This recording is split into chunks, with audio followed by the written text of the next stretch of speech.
Hello and welcome to a POV driving review video of my 2006 Honda Civic LX Coupe.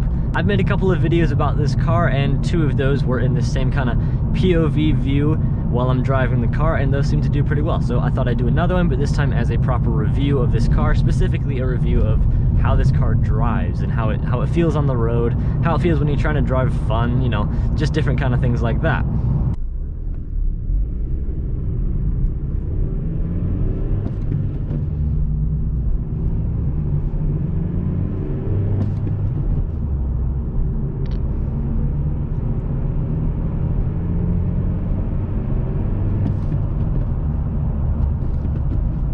I want to start with talking about the ride on this car. Obviously it's a small little car, nice and low to the ground, so the suspension isn't going to be, you know, incredibly comfortable, but it's actually really not that bad.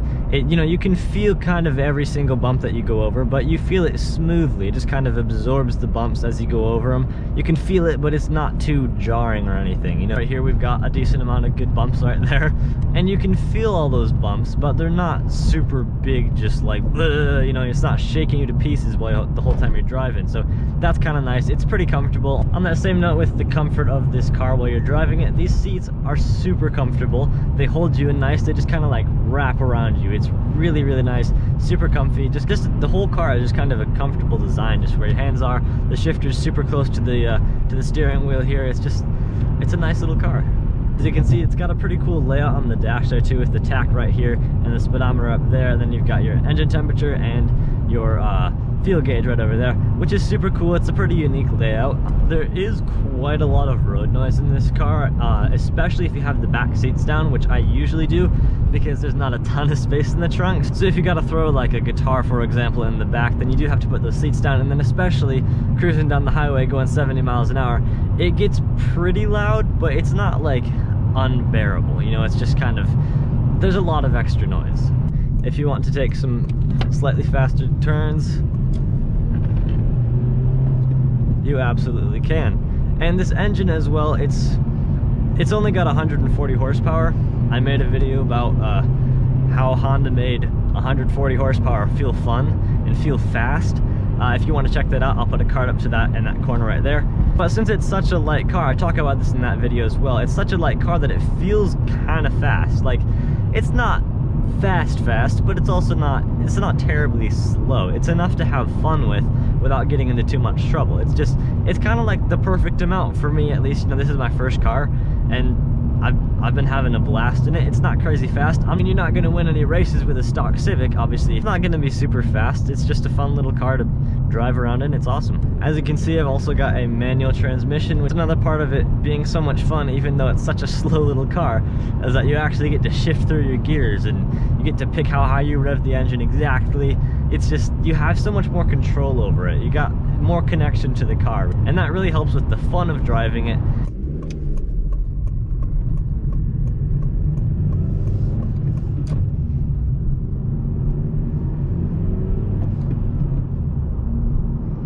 Also, back to that road noise thing.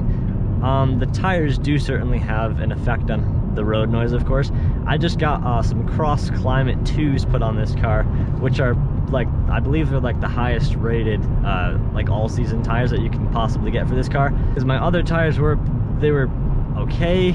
They were getting kind of worn down, so I figured, you know, winter's coming up, might as well just get some good gnarly tires on it. And so those tires are a little bit more noisy, and I've heard when they get worn down a bit more, then they get even noisier, so that'll be a little bit unfortunate, but it's not the end of the world. I mean, if you don't mind having a not perfectly quiet car, then it's gonna be just fine. It's not like it's difficult to have a conversation over the noise or anything. If you are like cruising down the highway and you've got some music playing and then you're trying to have a conversation on top of that, then, you know, sometimes it gets a little bit tricky, but it's not like hard to hear the other person. It's more just kind of annoying, I'd say, but it's not awful.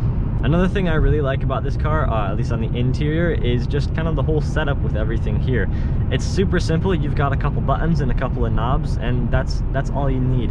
I don't like all the new cars, how they all have giant screens everywhere and everything screens. I know I've got a digital speedometer, but for me that doesn't count. That's just the speedometer, you know. It's not this giant touch screen here that, like, it's, everything's just buried deep in a menu on the screen. But here you just got your buttons and it's simple. I love it. The sky is super bright right out ahead of me, so I'm not sure how much you can see with this thing down a little ways, but hopefully it's not too distracting, hopefully. But another thing that's really awesome about these Civics, and I know Honda does this with their older pilots as well, is the windshield is just massive. It goes back for like miles. It's super slanted, which is kind of weird, but it's like a super big windshield, which is awesome, because if this was like a normal size windshield, like, you know, quite a bit smaller, then I probably wouldn't be able to see out of it because I'm like 6'3", and so I don't fit in a lot of small little cars. But I fit in this one just fine, and I can see just fine because of how big this windshield is. So that's a really big plus, at least for me. Like I said earlier, this car is the coupe version of the Honda Civic. So it does have back seats, but they're kind of like, you don't have a ton of room back there. So if you've got a lot of people that you want to cram in your car, it's going to be a little difficult. Obviously, you can go for the 4-door sedan or like the hatchback or something. That's going to have a bit more room than the coupe. They're not the roomiest things inside. You can still fit a few people in this car if you have to. Just hope that you don't have too many tall people to throw in the back, because that's going to get a little bit cramped if you do. Not sure if you can see it on the camera, but look at that sweet looking Mustang. Woo. I like it. I normally don't love the stripes on cars either, but on Mustangs, it just works. I don't know why, but they just look good with stripes. It's so cool. One thing that I will say that's just kind of comes as a product of having a little tiny super low car is that driving at night is a little bit interesting, because your lights aren't that great on these.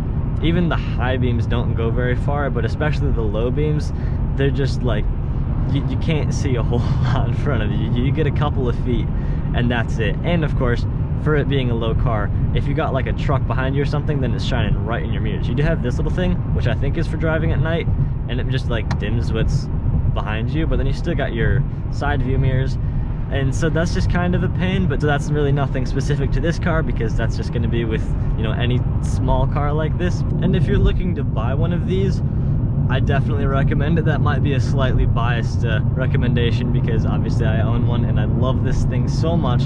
But if you want a good, reliable car, buy a Honda Civic, because these things will go forever. This one is at 206,000 miles, or just over, and it's still going strong. The engine's fine, the transmission's fine. It's just like, body will most likely rust off over everything else before the engine and the transmission die.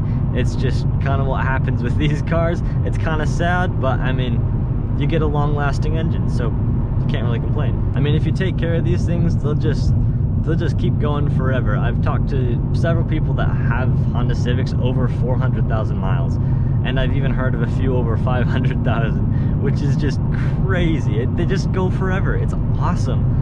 So overall, I certainly recommend buying a Honda Civic, specifically a 2-door coupe with a 5-speed manual in this year. But of course, that's mostly just because I own one. If you want to see some more videos about this car specifically, you can click right here for a full playlist about those.